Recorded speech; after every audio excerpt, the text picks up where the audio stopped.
All right. So the picture for the thumbnail for this is probably one of the lousiest pictures I've ever taken of myself. But that's like, what I'm doing right now is there's a lot of stuff that I was studying, uh, try to make the world a better place. A lot of these technologies were actually built for war. And a lot of those things built for war can be used for peace. Many of those were modified for things that were used for peace, for trade, for construction. This first one is the Dragon Herald Fairhair. This is a Viking dragon ship, a longboat. They had two different types of boats. They had the Canar or Canor, depending on where you're from.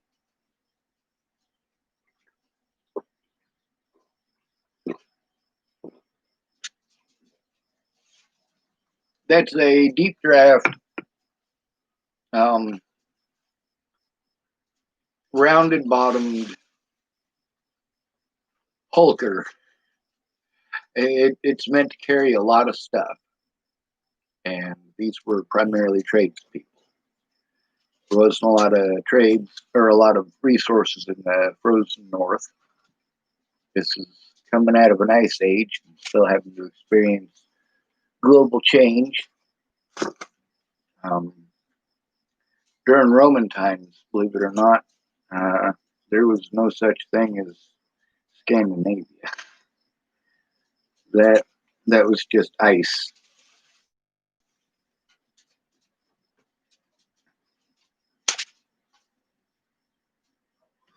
Finland was just ice, and there was a lot of stuff under the ice from before, showing that it's waxed and waned quite a bit. This is how they used to do things in ancient days. Um, there's a few of them that I'm interested in because they do have historical context. One of them is the El Hermione. What's it famous for? All right. Marquis de Lafayette. This is probably the one guy who had the most to do with the Revolutionary War coming out in our favor, starting from when he first stepped foot onto the battlefield and got himself shot in the leg. This guy was one of King Louis XVI Black Musketeers. If you know anything about the fictional story, The Three Musketeers, that's the Black Musketeers. And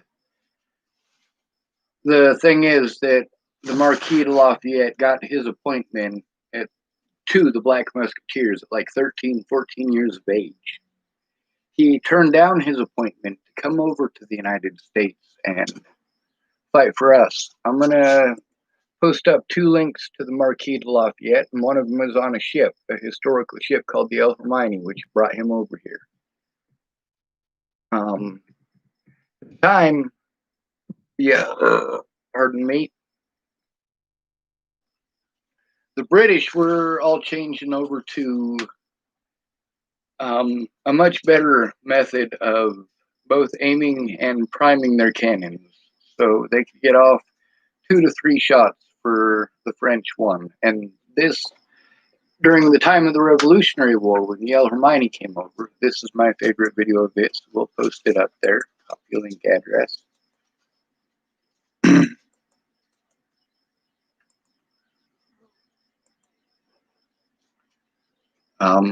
A lot of the stuff that we're dealing with, we had to deal with the British doing the same things to us a little over 200 years ago.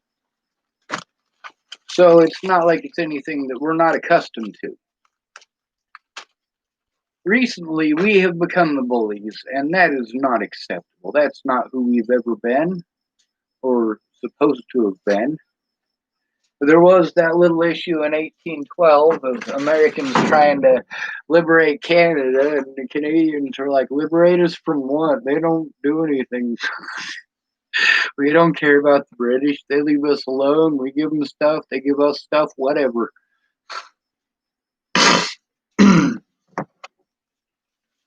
So in 1812, when there was a bunch of British who were taking over um, American shipping and forcing Americans to be basically forced into service for the here, let me type this in, Washington State Generals.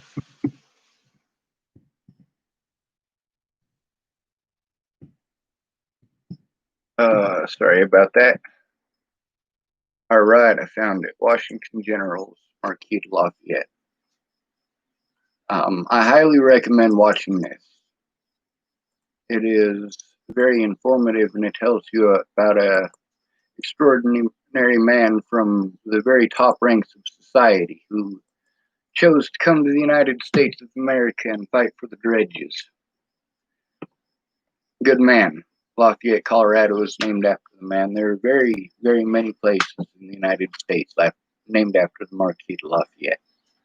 Now, getting back to the War of 1812, it wasn't just us trying to liberate Canada. It was mostly because the British kept on taking over American ships, pressing them into service, and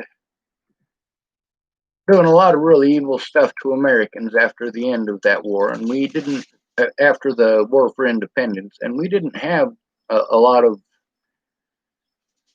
naval ships. So there was a ship called the United States Constitution, USS Constitution. There was one called, well, let's just type that in there.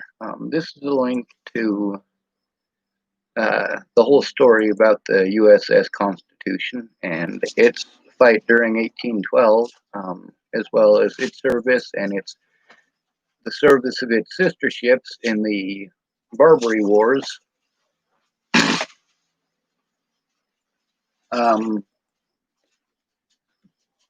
That's where our Navy actually started, where our very first United States Navy constructed brigs and frigates like the USS Constitution, and put in some very interesting new stuff like angled ribbing to help take and absorb the shock of heavy cannon. And the use of white oak and live oak in the framing timbers. Also, they used a few extra planks of oak a little bit higher up on the ship than otherwise most nations would have, because there is a point where you don't want your boat to be top heavy. So what you do is you build the top half of it with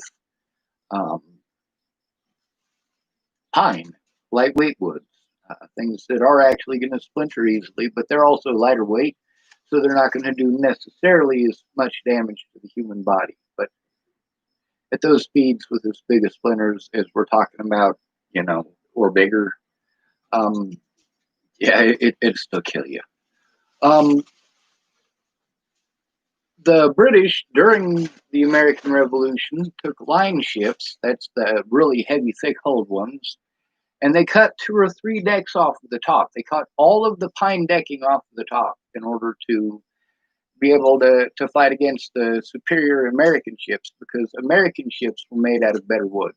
The North American woods that we had here at the time, some of them are actually extinct now, that were used in shipbuilding, as well as the access in North America to ironwood. I mean, yeah, we could build ships in America that were superior to anything else in the world, in material wise. We didn't necessarily have the technique or the facilities to make something big and huge like the British did. But later on, we took some stuff from the pirates called careening camps. In the War of 1812, if you learn about the Battle of the Great Lakes, I'll attach something here. The Battle of Lake Erie. You are going to love this. Now, you guys want to, talk about black people as if they're not human beings, as if they didn't contribute before the Vietnam War, as if all of this stuff is actually true. This is the Battle of Lake Erie. I want you guys to watch this because it explains to you um, about how long Black Americans have been a part of making this country what it is. From fighting during the Revolutionary War to constructing ships to fighting when starved or sick to doing the jobs that nobody else is willing to do. Black Americans have given service to this country, to these white Americans, since before this place was a country. There's a link to that documentary right there. That's about the Battle of Lake Erie, Battle of the Great Lakes. There's quite a few things on here and quite a few different people's opinions. So I'll put another one down. This, I believe, is one of my favorites. Now, I could be wrong, but it looks about the right length, and I viewed it before, so I'm just going to assume. Now, I know that's a bad idea, but I'm going to do it anyway. Then there is a ship called the Poltava. Now, you notice these are all old wooden ships. So far, they're spanning about an 1100-year period. This one, they're actually building it with ancient materials, but the thing is that I had the tools for making this the old-fashioned way.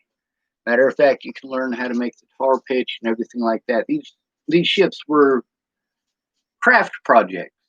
I want you to imagine that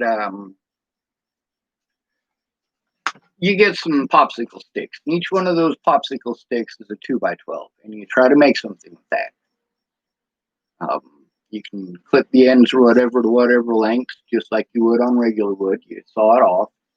You can make a lot of stuff with that, right? Now, how are you making it? You're gluing it together, or you're drilling holes in it and putting stuff through it. And that's the way those ancient ships were made too.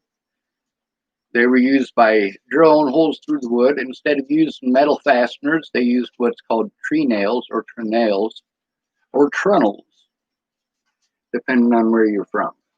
Now, this is a round piece of wood that goes into a round hole. You're not trying to fit a round peg into a square hole here.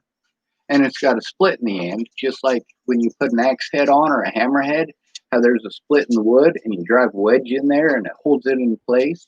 Well, you're going to do the same thing with this.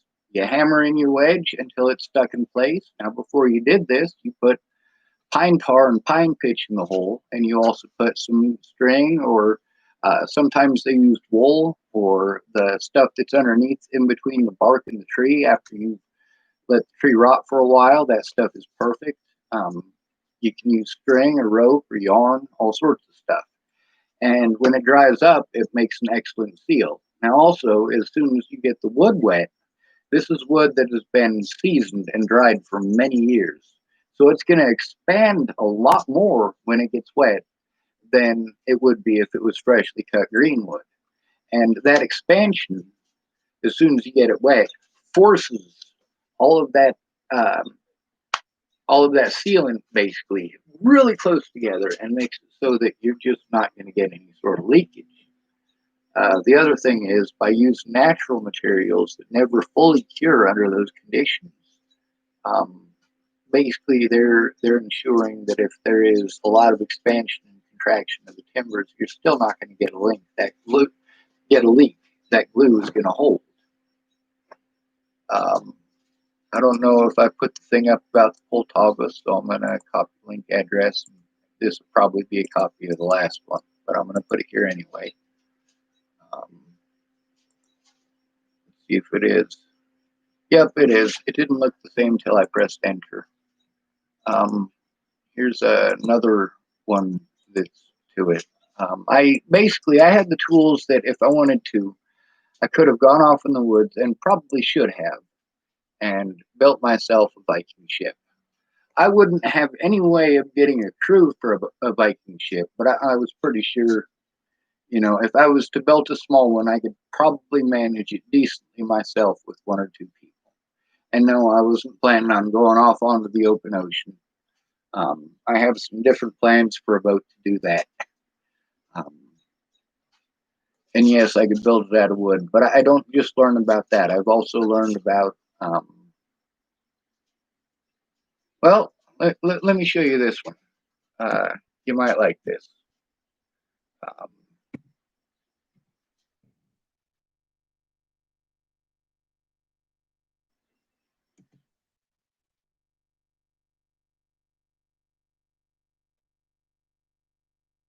all right, this is the F-22 trailerable trimaran from Farrier Marine.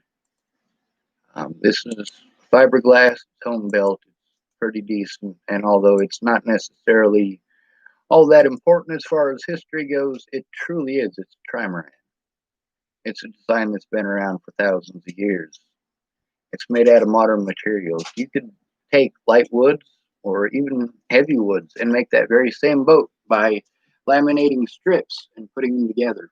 You could do the very same thing by making a mold of one and then melting down plastic bottles into an interior hull and putting dividers in, just like the Chinese junk did.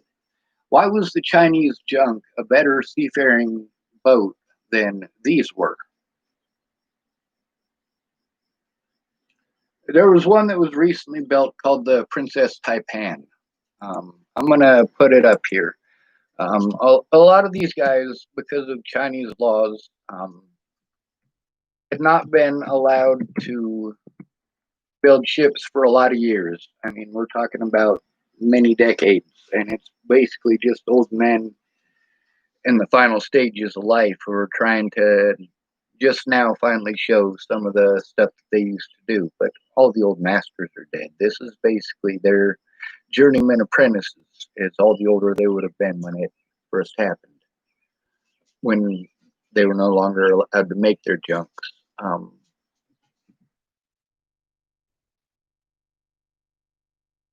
Princess Taipan, I believe that's the name of the boat. Um,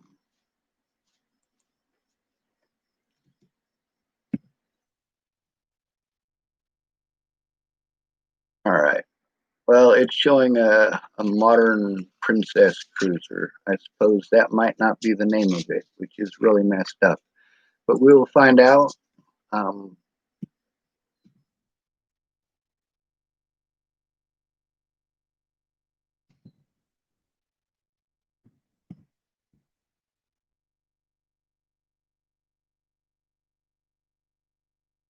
all right. This is called the water type bulkhead technology of Chinese junk.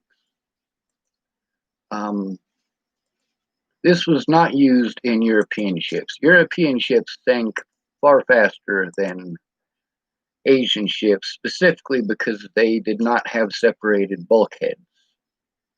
Um, the Chinese, the only way to get in, especially to the bottom hold, you had to access it from the top because there was solid walls in between everything. If you look at the British, well, the European ships at the time, and a lot of the African ships, yes, Africa had ships at that time. Barbary States is the northern portion of Africa. So, yes, they absolutely did. We went to war and built ships to go to war with the Barbary pirates of Africa. Our Navy was specifically started, our first actual naval ships constructed for the United States Navy were specifically made to go to war with Africa. And by the way, it was actually a land campaign that ended that. But a lot of people don't know about that and don't give any history to it because we just don't care. We talk more about San Juan Hill than we do about the battles against the Barbary Corsairs. Um, the waterproofing Chinese junk technology, that is the Princess Taipan, and that'll explain to you a bit about Chinese junks. And yes, there are a lot of junks, and they're also, for the most part, turning into junk. You're not allowed to make new ones, you're only allowed to work on the old ones and try to keep them in working shape now. Originally, a lot of these Chinese junks were made for heavy river crossings and for transporting soldiers. And later on, after the wars, and there were a lot of them in Chinese history, they were given to families, especially families of soldiers. And that began the riverine living system where a lot of Chinese people lived on old military junks. And many of them traveled around the world on these junks. They're not, their sail setup is for shit when it comes to ocean sailing. And because of the shape of their hull, they're very prone to rolling and pitching. And because of the way that many of them are made on the top side with the sails and the battens, you'll actually tear your mast off if you roll. But it will always right itself. Whereas a lot of these European ships, as soon as you rolled one side, especially with all the cannons, the way they were not exactly secured, on a slight pitch, yeah, those ropes will hold it in place. But when you end up 90 degrees sideways, yeah, all of those cannons, they all shift their weight to the side that's down, and the next thing you know, everything is filling up with water, and your ship is not going to right itself. But a lot of this technology has been used, and throughout history, a lot of different people have tried to incorporate many of these ideas. The Asians have, and when I say the Asians, I don't mean as a race. I mean the Asian continent, no matter who it is that's living there, has actually traditionally been more into the different ideas, designs, and trade ships that could possibly be built. It's similar to like the Spanish galleon. That's a whole bunch of different types of ships. It's basically they took a bunch of different ideas from around the world and put them all together into one ship. So that ship there in specific, you can't really break it down into one specific type of ship. Let's see.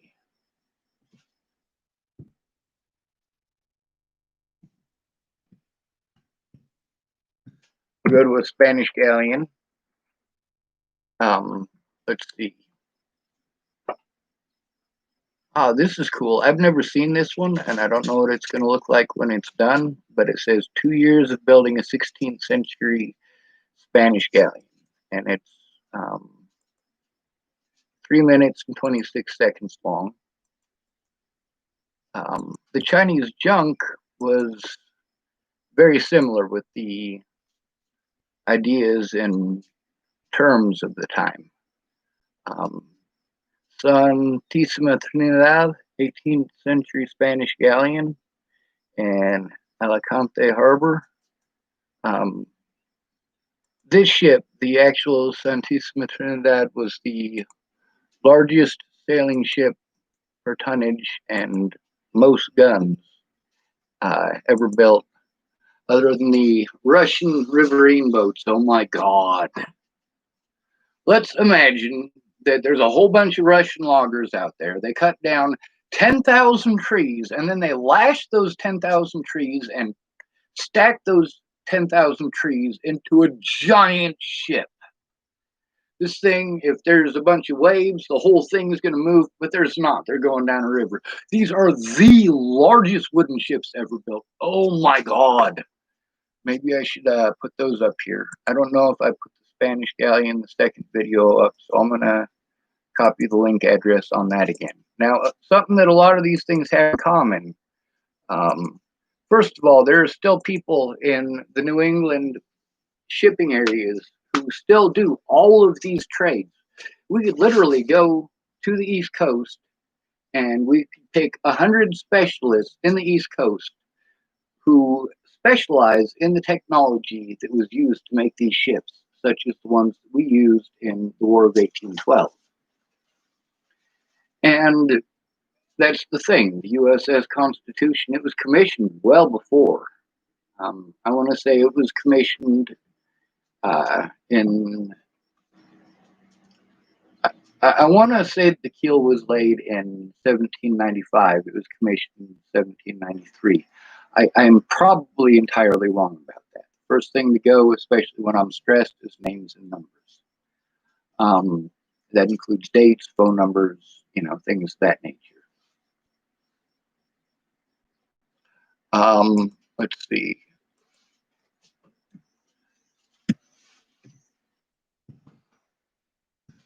Russian log river boats. Let's see if they have them on here. No, it doesn't have one on here. This is something that was right around the turn of the century. They were still doing this during the Great Patriotic War, which it's World War II. Um, for the Russians, they call it the Great Patriotic War. Their circumstances behind getting into the war were a little bit different. Train.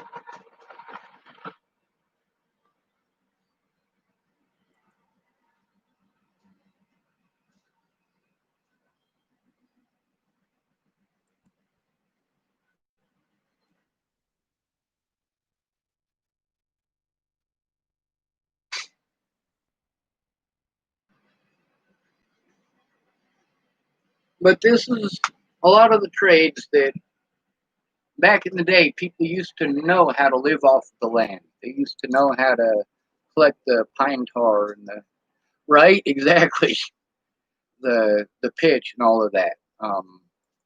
A lot of things that people don't really know anymore. They don't know what the fat wood is. They don't know uh, basically how to make the ropes or the glues or to shape the wood or to even use the hand tools that these things were made out of. And the Poltava, one of the ones that I put up there about that shows that they're using. There's a company in Russia called Jet, and they're kind of like um, Sears Craftsman, or they're tool makers, um, and a lot of electronic tools, a lot of electric tools as well. Electric tools and electronic tools are completely different. CNC machine is an electronic tool. It's an electric tool as well, but an electric tool would be like this drill press, an electric tool, um, a hand drill, electric tool, um, or a battery powered drill is an electric tool. These different techniques that are used, I go all the way back to the Greek and Roman times and also to ancient ships like the Khufu ship. And I'm going to put this in here. This was found at the base of one of the Great Pyramids, and most people don't know nothing about it. The thing is, it's literally thousands of years old, and it's tied together. And that's just friggin' wicked.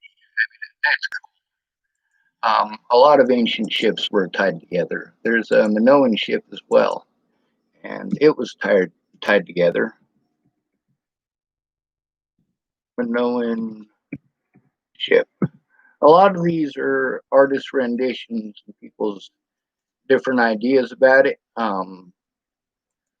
But the thing is, this stuff really, throughout history, people lived in connection with the world that they're in, with their environment in specific. When it comes to blacksmithing, the stuff that I had to learn about blacksmithing, I had to learn how to make my own charcoal because I'm broke. Luckily, charcoal is made out of the proceeds from doing lawn services.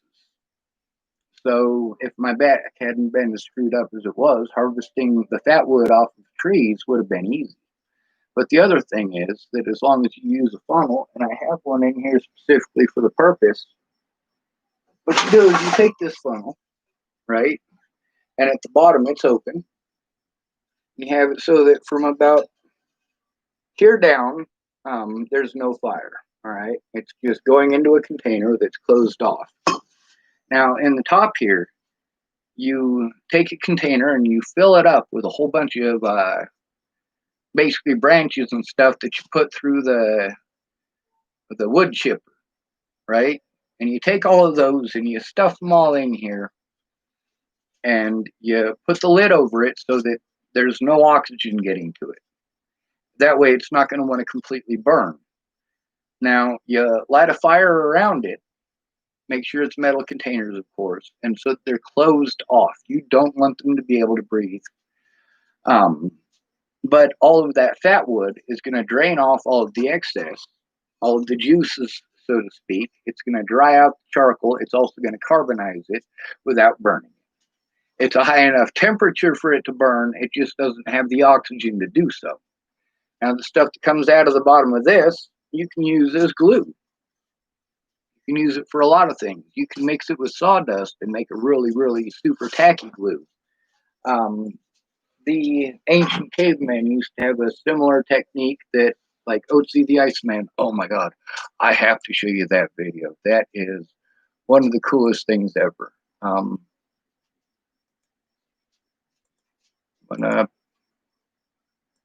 don't know if I posted up the last one that I wanted to, so I'm doing it there. Yes, it's the same one. I'm sorry. Otzi the Iceman. He had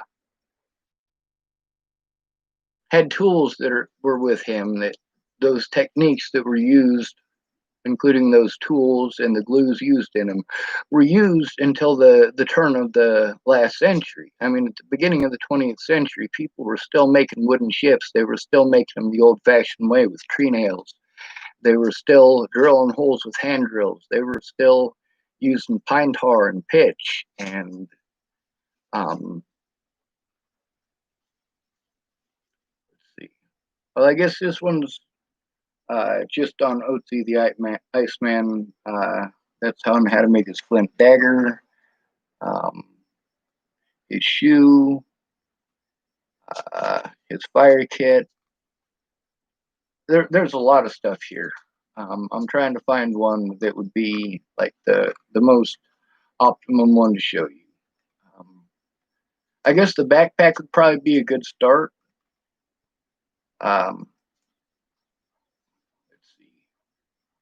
Copy link address. I'm going to show you how to make Otzi the Iceman copper axe blade. This will explain a little bit about the glues that he had. Their glues back then were heat activated. It would turn quasi-liquid if you heated it up. So the way they saved their glue is that they would get a big wad of it on the end of a stick, and then as it was cooling down, they'd roll it through some sawdust or some sort of organic material so that the exterior was coated and it wasn't going to stick to anything. And then they would put it in their satchel, and you could have, 10 or 15 of these little fire glue sticks, and that's how you'd use it too. You just heat up the end of it, and then you wipe it and smear it, kind of like a Q-tip.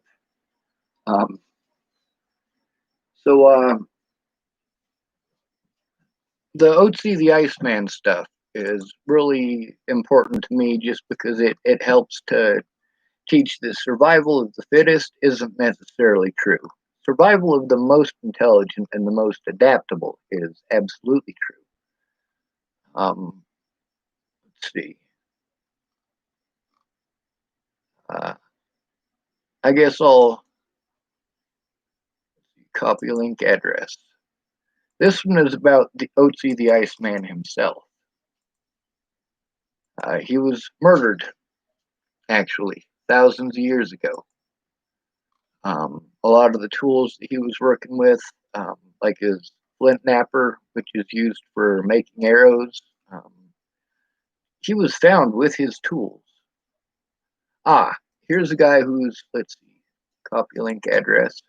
This guy actually made one of those, and he's using it and making a review of it, and it's actually got that paste on it. But that's used in the shipping industry. The Vikings used it, the Romans used it, the ancient Greeks used it.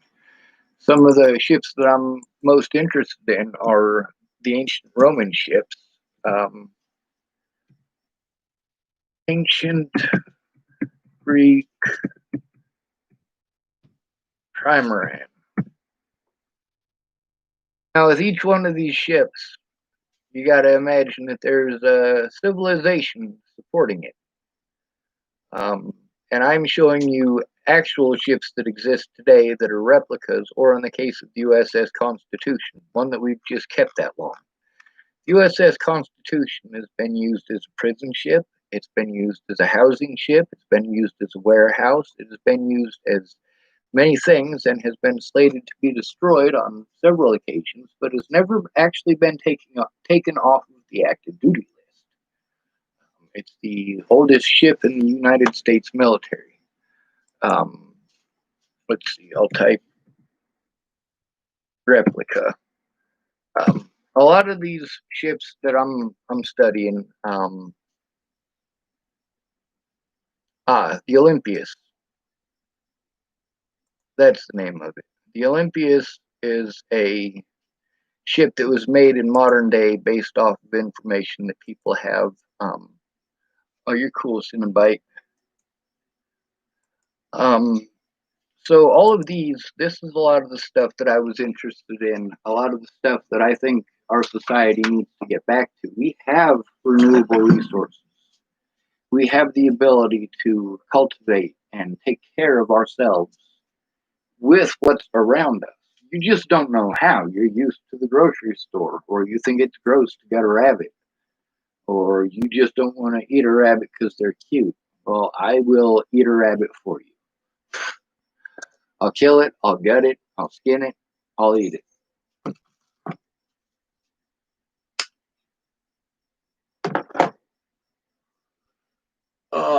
Well, it's starting to get dark here.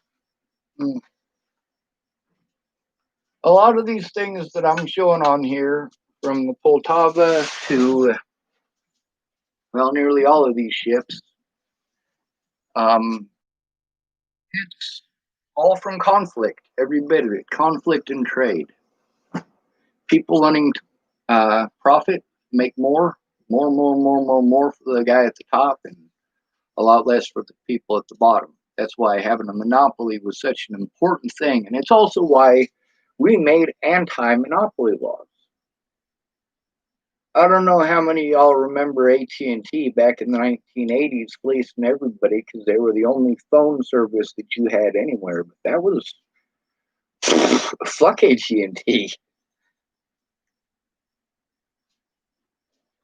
But you didn't have anyone else. There was no other company for 90% of the United States that you could go to for telephone service. When it comes to these ancient ships, one thing to remember is that the United States, part of the way that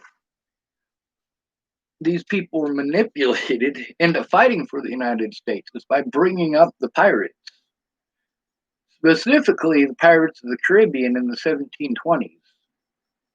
Those freedom lovers who didn't want to follow the crowns.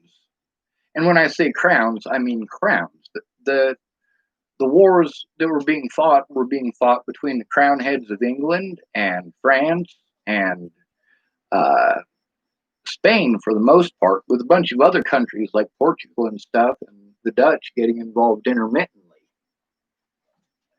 But Queen Anne's War, that's where it really started to go south for all three of the crowning nations that wanted to go to war, because they wanted to basically drop off all of the sailors that they had shanghaied into going to war, and they wanted to drop them all off at once. They're still on board ship when they get news of this. I mean, yeah, they're going to do it whatever the hell they want, and they're real pissed off about the war.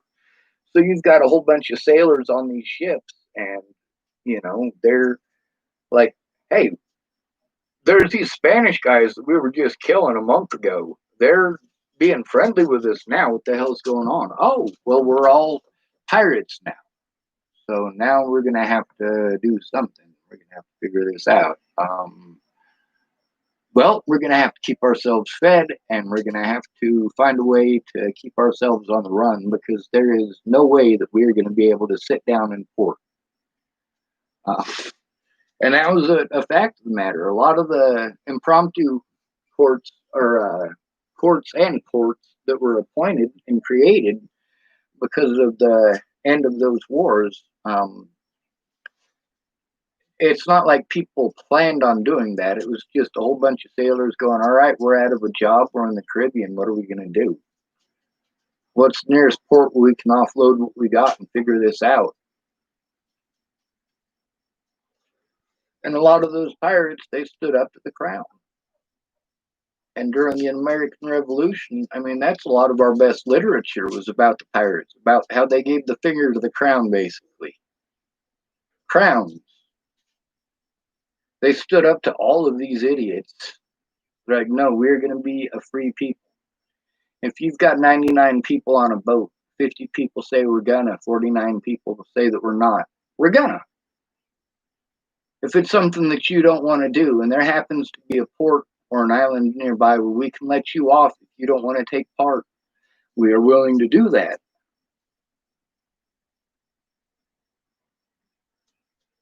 And that's how true democracy works. The only time that you have an appointed captain is in battle. The rest of the time, the crew makes the decision. They vote on what to do next. They take all of the information to hand and to heart, as well as the lives of those around them and the potential consequences.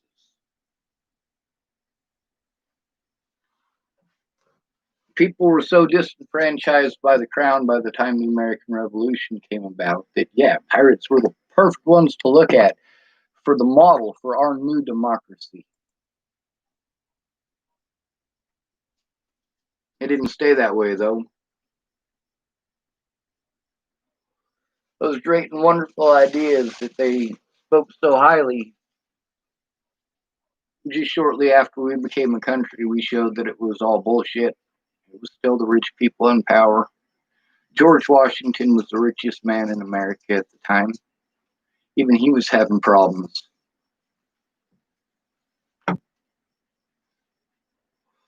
You know, on his death, Martha freed all of his slaves, every single one of them.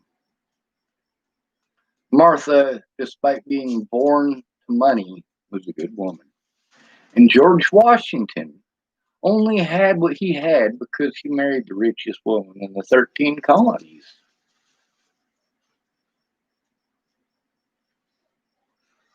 Who's going to win an election in America? That's a no-brainer. Whoever spends the most money. Now, either you are born rich and have lots of money to spend, or you have to manipulate others into giving you money for your cause. If you're manipulating them by lying to them, you got a lot of issues. A lot of these things that were created for convoys so that trade could happen, so that we could better the lives of others. Meanwhile, we're not bettering the lives of others. We're making them dependent on foreign resources when there are resources there and handy that are useful. When I went up to Washington State last year, I was going to try to start a kitchen camp up in the Olympic Peninsula, maybe build me some boats or refurbish a lot of those boats up there that people are like, if you get it out of my yard, you can have it. You don't have to pay taxes if you live on the water. And up by the Olympic Peninsula, you got plenty of access to places where people aren't going to go for probably, you might not run into another human being for 50 years. Meanwhile, you still have access that if you build a boat, you can get it to the ocean. Or you can drive it down some streams. You can make small kayaks. You can make big ships. And you can just take all of these old boats, like one of the boats they were giving away for free was a Farrier F-22. I mean, that's a trailerable trimaran right there, and somebody was giving it away. It was sitting on a trailer, and it was overgrown with bushes, and they said, you can have the boat, you just can't have the trailer. Anyway, I suppose since there's hundreds more ships that I could go through, including the Euclid, and I go into the Corinthian helmet. That's the penis helmet, by the way, that the ancient Greeks used to wear. It's specifically modeled to look like a penis. They did that on purpose. Here's the oldest, uh, possibly the oldest intact shipwreck. Um, I think this might be it. This is a picture of the actual ship on the bottom of the Black Sea. This thing is so cool. And then there's the Jesus boat, and that was one that was found. Um, oh, I want to show you guys my favorite ships. Now, this is despite the fact that they were created by a despot, Gaius Germanicus. Let's see, ancient ships, copy link address. These are also known as Caligula's ships. That means little boots. Caligae, that's the name of their boots.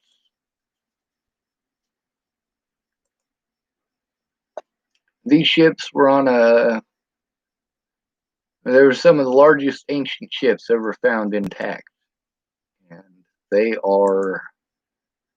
They were destroyed in World War II, but they show a lot of the things about ancient technology that we think of these guys as idiots with rocks as anchors and shit like that. And come to find out, they were a lot more advanced than that. What is it that those rocks could have been used for if they weren't used as anchors? Ballast. We know that the Greeks and the Romans used external ballast. That's ballast on the top of the ship, hung over the side, almost touching the water when the highest crest of the wave came up. And what that would do, it's kind of like when you see people sailing trimarans for a lot of those races and stuff, and a lot of those sailing ships, how you'll see everybody go to one side and lean back. Basically, it's the same thing. I'm trying to remember what ship I was going to show now. Oh, yeah, the.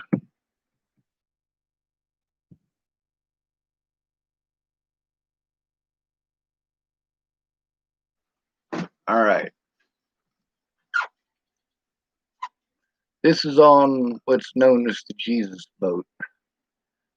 It's the Galilee boat, and this is just a small portion of the thing that I watched on it, and it's really worth watching. Now, based on everything that I have posted up here, it would probably take you, if you had a lot of time, it would probably take you a week to go through it all. But for somebody who's autistic and interested, whatever they're interested in, they can delve into in ways that you can't even.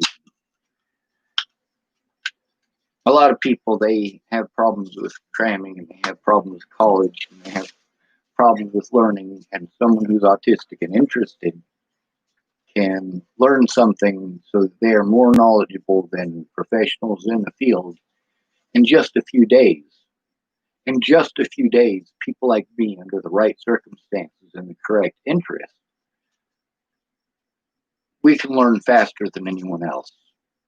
We can understand more than anyone else. We catch more information than anyone else and make more connections between connecting points that are similar in nature than anyone else.